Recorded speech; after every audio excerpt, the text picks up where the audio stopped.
En el verano de 1535, los adoquines de la plaza del mercado de Münster se tiñeron de rojo. Sangre mientras 3 jaulas de hierro eran izadas por encima de la multitud. Dentro de una de ellos, los restos mutilados de un hombre que una vez se llamó a sí mismo rey de Sion comenzaron su eterna vigilancia sobre la ciudad que había aterrorizado. Esta es la historia de Jan van Noden, un carismático torcullo. El fanatismo religioso transformó una próspera ciudad alemana en una teocracia de pesadilla y cuyo brutal final serviría de advertencia para los siglos venideros. A principios del siglo XVI. El siglo XIX fue una época de agitación religiosa que sacudió los cimientos de la sociedad europea. El martillo de Martín Lutero. Los golpes contra la puerta de la iglesia de Wittenberg en 1517 habían desatado fuerzas que desgarrar la cristiandad.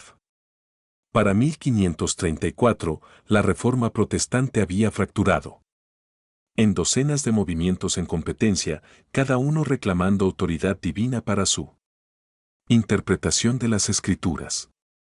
Entre los más radicales estaban los anabaptistas que rechazó el bautismo infantil y predicó el inminente regreso de Cristo para establecer su reino terrenal. En esta atmósfera volátil, la próspera ciudad mercantil de Münster en Westfalia se convirtió en un imán para extremistas religiosos de todo el mundo. Norte de Europa. La reciente conversión de la ciudad al luteranismo ya había tensado las relaciones con sus feligreses católicos. Príncipe obispo Franz von Wals. Cuando los predicadores anabaptistas llegaron en 1533, encontraron un terreno fértil entre los artesanos y las clases bajas de la ciudad que luchaban con dificultades económicas y la desigualdad social. La promesa de una nueva Jerusalén en la tierra, donde los mansos heredarían la tierra y los últimos serían los primeros, resultó irresistiblemente atractivo. La transformación comenzó gradualmente, pero se aceleró rápidamente una vez que los anabaptistas obtuvieron el control del ayuntamiento en febrero de 1534. Se concedió a todos los católicos y luteranos la elección: ser rebautizado o abandonar la ciudad.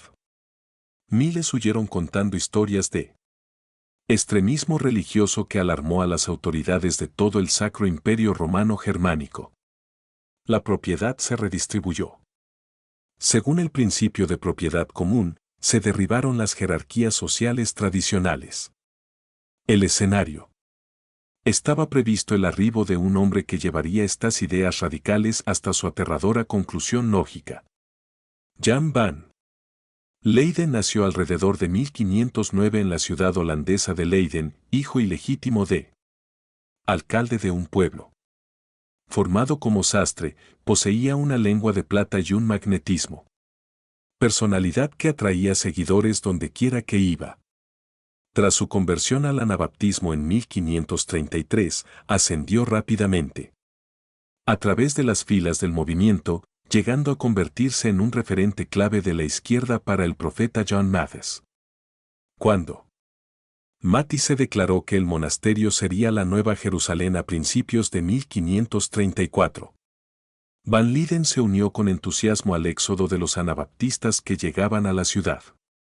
El personaje de Jan van Noden era una mezcla compleja de genuina convicción religiosa y ambición megalómana.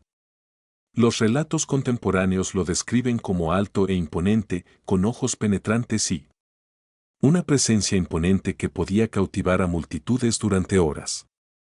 Poseía un conocimiento enciclopédico de las Escrituras y podía citar pasajes para justificar incluso sus acciones más extremas.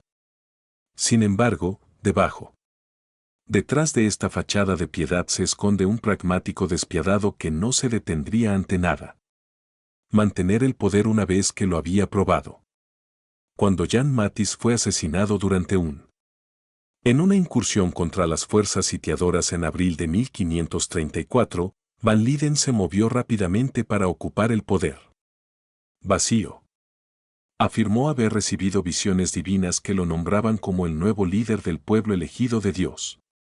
Con un calculado toque teatral, organizó elaboradas ceremonias para legitimar su autoridad. Completo con coronas, túnicas reales y monedas recién acuñadas que llevan su imagen. El antiguo Thor se convirtió en Yandanadan, autoproclamado rey de Sion. La transformación de Muster bajo el gobierno de Van Leyden reveló el oscuro potencial del fanatismo religioso. Sin restricciones morales. Instituyó la poligamia, tomando 16 esposas.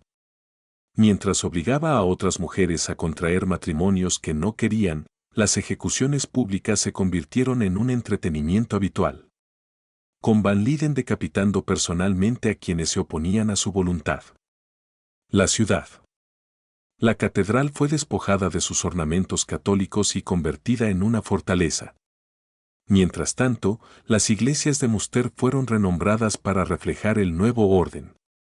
La palabra del rey se convirtió en ley absoluta, respaldada por una red de informantes y ejecutores que garantizaban el cumplimiento total. La vida en la Nueva Jerusalén se convirtió rápidamente en una pesadilla para la mayoría de los habitantes. La comida era estrictamente racionados y distribuidos según la lealtad al régimen. Los niños eran separados de sus padres para ser criados en comunidad según la interpretación de Van Leyden del cristianismo.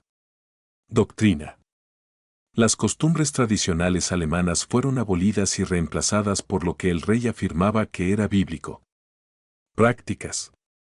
Bailar, cantar y otras formas de entretenimiento estaban prohibidas, excepto cuando glorificaban al régimen. Los ciudadanos vivían con el temor constante de ser denunciados por sus vecinos o ejecutados por la más mínima transgresión. La respuesta del mundo exterior fue rápida y decidida. El príncipe obispo Franz von Waldrecht, a pesar de sus anteriores conflictos con Muster, reconoció la amenaza existencial que suponía. El reino anabaptista se planteó establecer el orden en todo el imperio.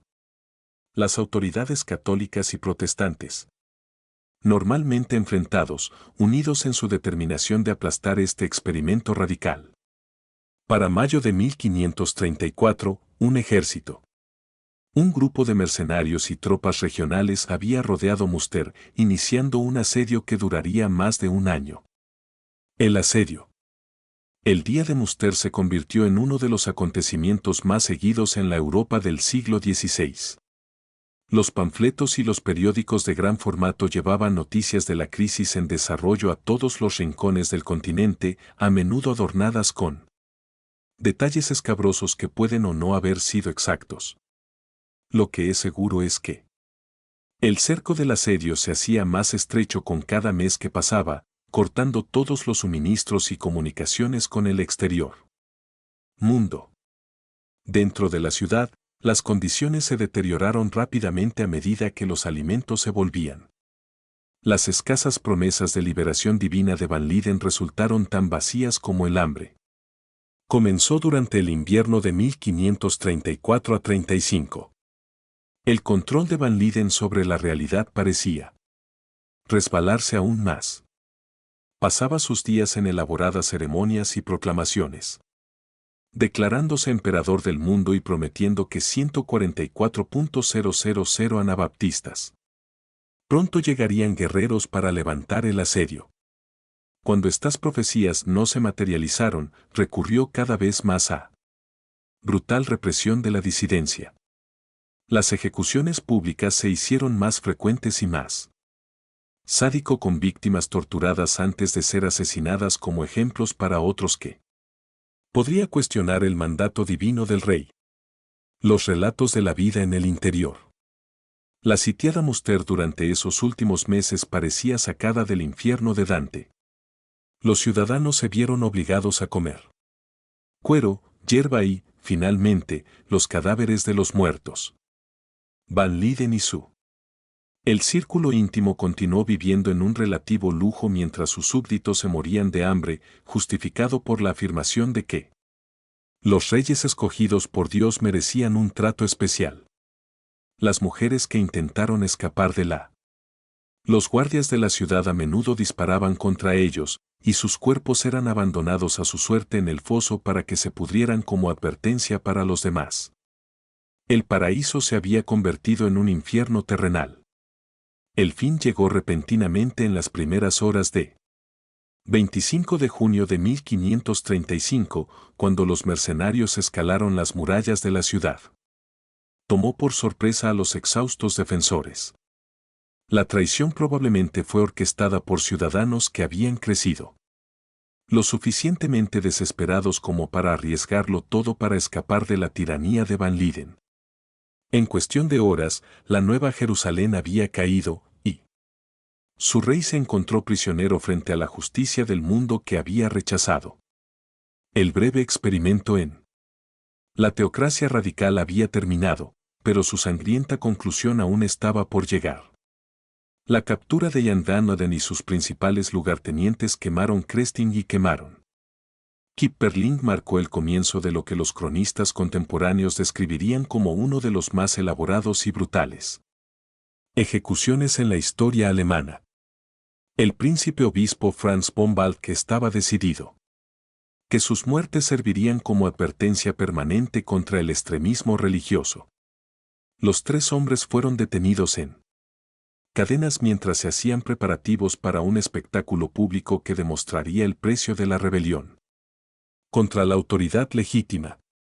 Las ejecuciones estaban previstas para el 22 de enero de 1536 en la plaza del mercado de Münster, el mismo lugar donde Van Leyden había celebrado su corte real. Se erigieron andamios para asegurar que los espectadores de toda la región pudo presenciar los actos. Se enviaron invitaciones especiales a familias nobles y a la iglesia, funcionarios y líderes cívicos, mientras que los periódicos de gran formato anunciaban el evento por todo el Sacro Imperio Romano Germánico. El mensaje era claro. Ven a ver qué les sucede a quienes desafían el orden establecido en nombre de Dios. El método. El diseño elegido para la ejecución fue el de maximizar tanto el dolor como el impacto simbólico. Los 3 prisioneros serían torturados con tenazas de hierro al rojo vivo, y la carne les sería arrancada de sus cuerpos pieza por pieza, mientras permanecían conscientes y conscientes. Esto no fue una simple venganza, sino una demostración cuidadosamente orquestada de poder estatal. Cada desgarro de carne representaría el tejido social que habían desgarrado. Cada grito haría eco de los llantos de sus víctimas, y su prolongada agonía sería comparable al sufrimiento que habían infligido a la ciudad de Münster.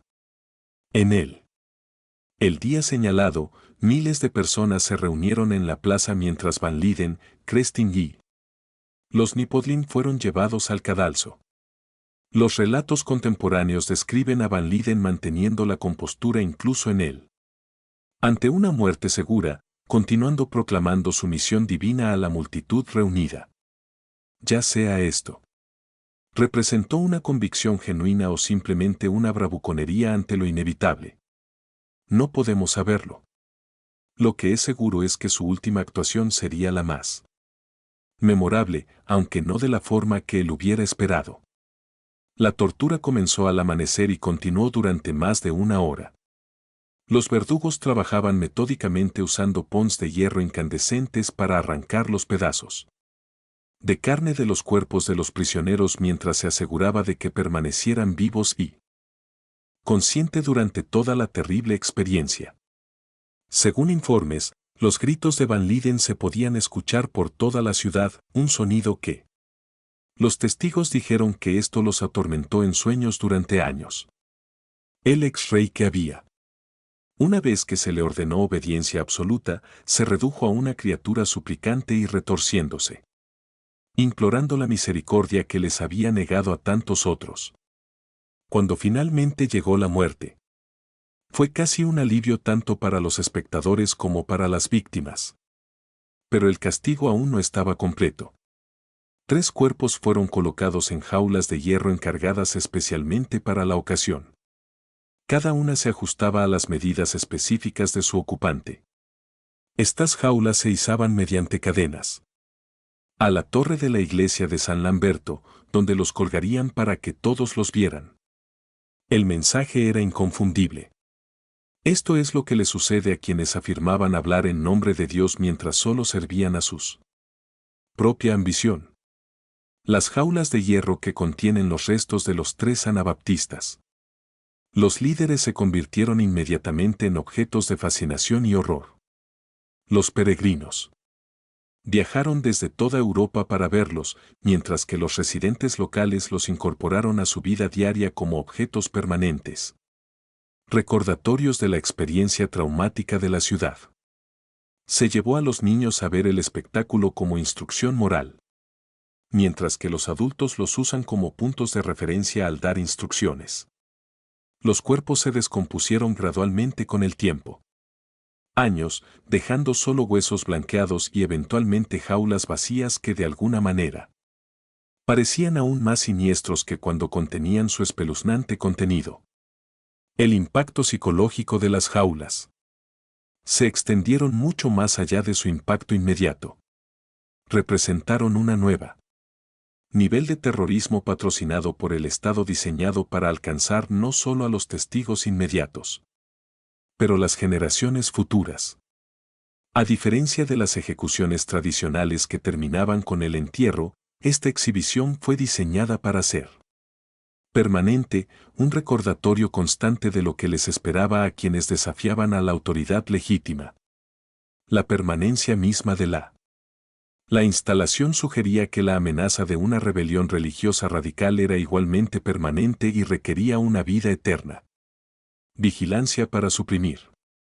Los registros de la época indican que las jaulas tenían su efecto previsto sobre los potenciales rebeldes religiosos en todo el Sacro Imperio Romano Germánico.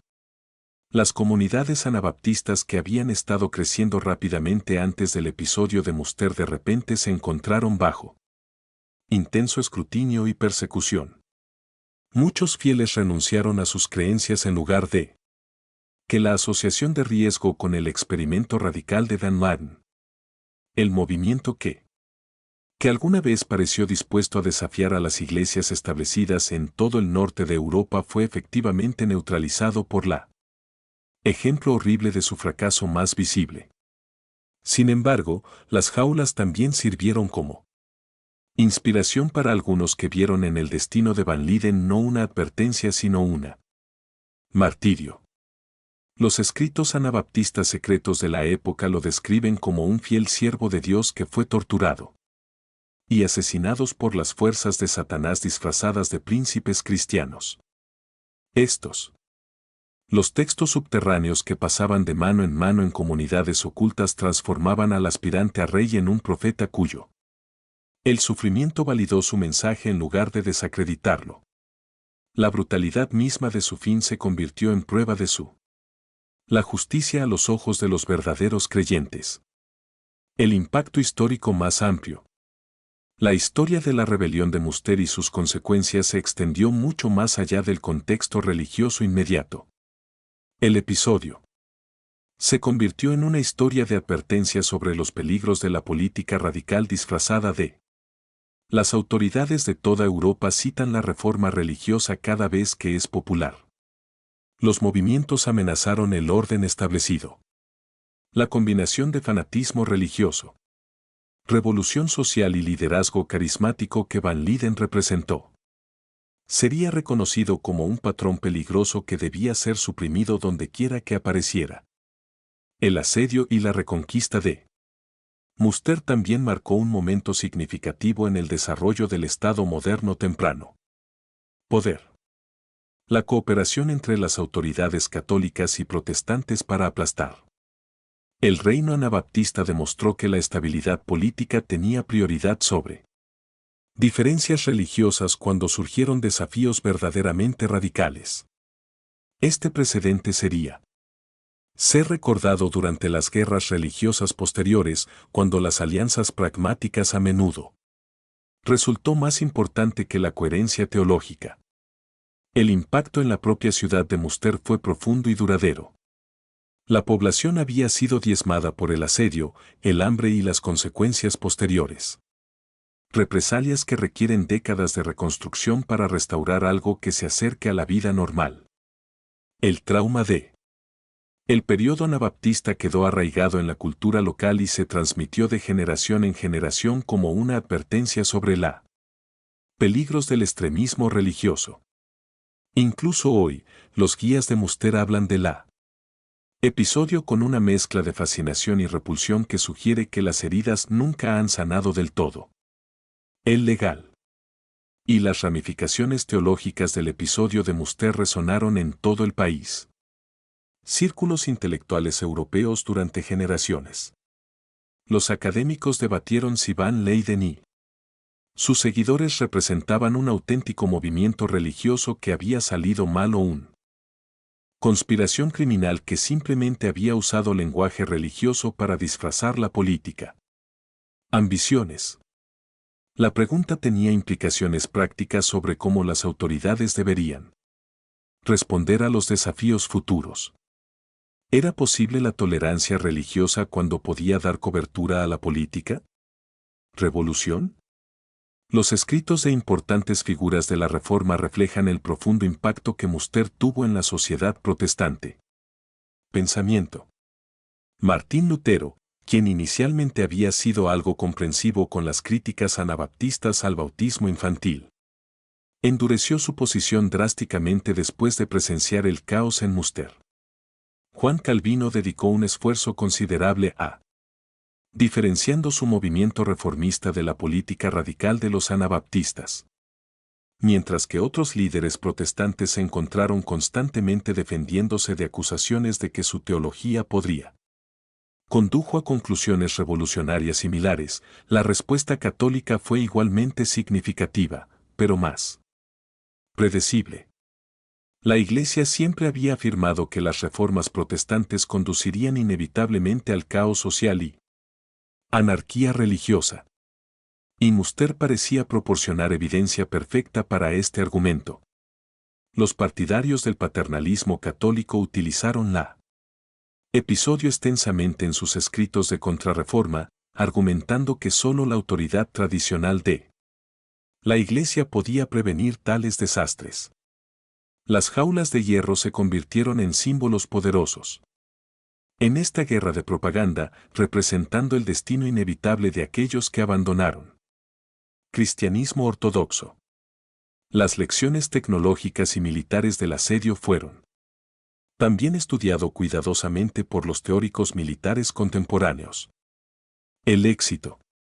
La defensa de una ciudad importante por soldados aficionados durante más de un año demostró el poder de los defensores motivados. Mientras el éxito final de los asedios demostró la importancia de la paciencia y la presión sistemática, la combinación de el hambre, la traición y el asalto sorpresa que finalmente derribaron a Muster. Sería copiado en asedios posteriores a lo largo del período moderno temprano. Quizás lo más importante, el Muster. La rebelión y sus consecuencias pusieron de relieve la tensión fundamental entre la convicción religiosa individual y orden social que definiría gran parte de la historia europea moderna temprana. Van Leyden afirmaba estar siguiendo la voluntad de Dios al establecer su reino. Sin embargo, sus métodos implicaban violaciones obvias de principios morales básicos que incluso sus propios seguidores acabaron encontrando intolerables.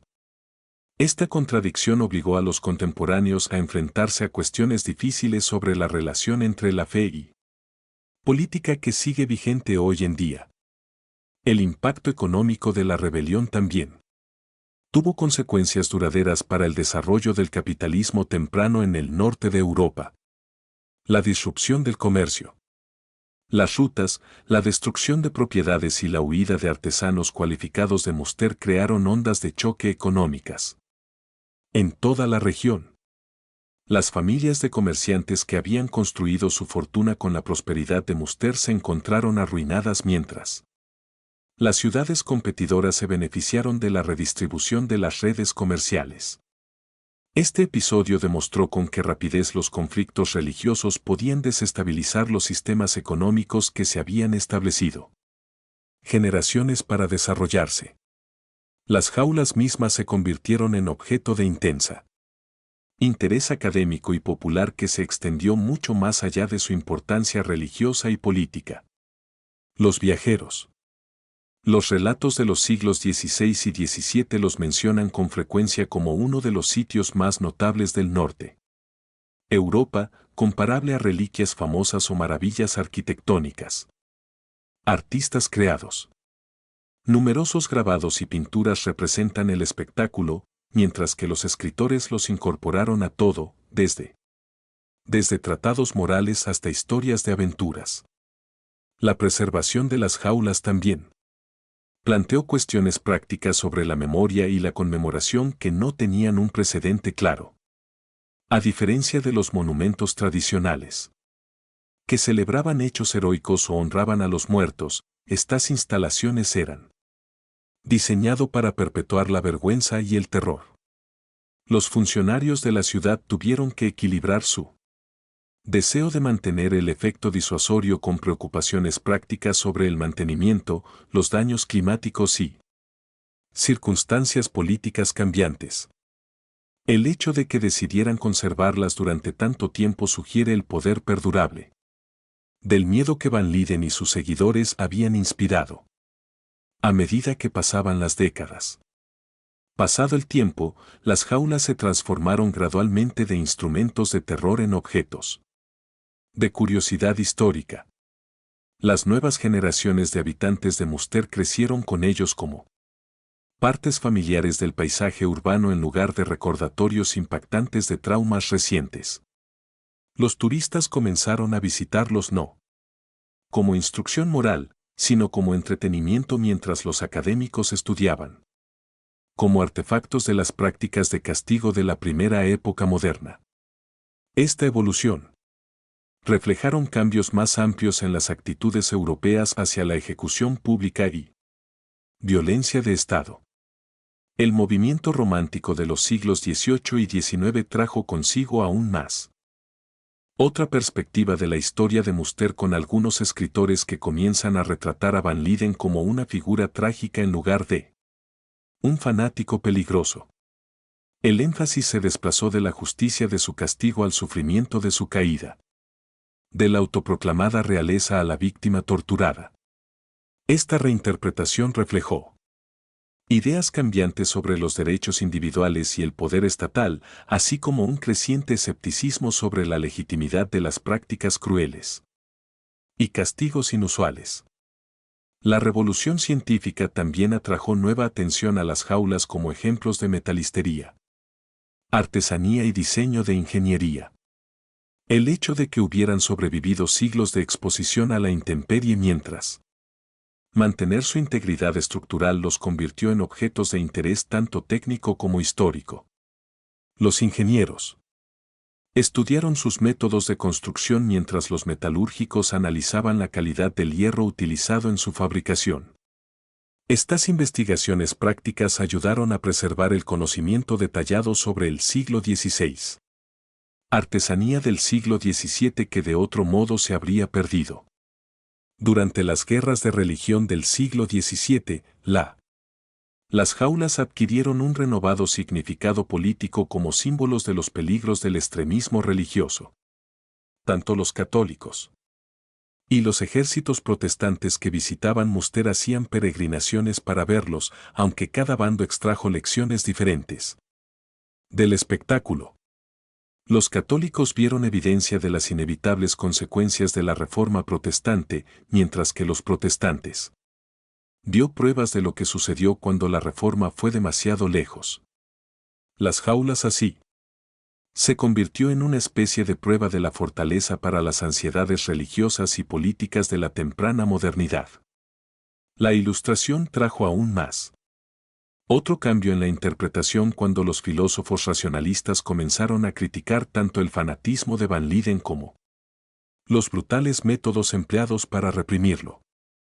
Escritores como Voltaire utilizaron el Münster episodio para argumentar contra el entusiasmo religioso de todo tipo, mientras que otros se centró en la crueldad excesiva del castigo, más que en los crímenes que lo provocaron.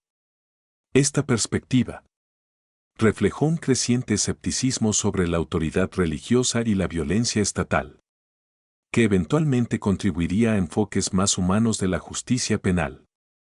La Revolución Francesa y sus secuelas dio nueva relevancia a las cuestiones sobre la rebelión legítima contra la autoridad establecida que el episodio de Münster había criado siglos antes. Algunos escritores radicales comenzaron a retratar a Van Linden como un defensor temprano de la igualdad social cuyos métodos pueden haber sido defectuosos, pero cuyos los objetivos eran admirables. Esta reinterpretación horrorizó a los conservadores. Comentaristas que advirtieron que el entusiasmo revolucionario podría fácilmente conduciría al mismo tipo de caos que había envuelto a Münster en 1534. La revolución industrial trajo consigo desafíos prácticos para la preservación de las jaulas a medida que el desarrollo urbano presionó a los funcionarios de la ciudad para que eliminaran los obstáculos al progreso. El auge de la educación secular también significó que menos personas comprendían el contexto religioso y político que originalmente había prevalecido. Se les dio a las jaulas su significado. Surgieron debates sobre si debían conservarse como artefactos históricos o eliminados como recordatorios obsoletos de una época más bárbara. La Segunda Guerra Mundial trajo una destrucción sin precedentes en muchas ciudades alemanas, pero las jaulas de Münster sobrevivieron a ambas. Los bombardeos aliados y el caos de la derrota y la ocupación.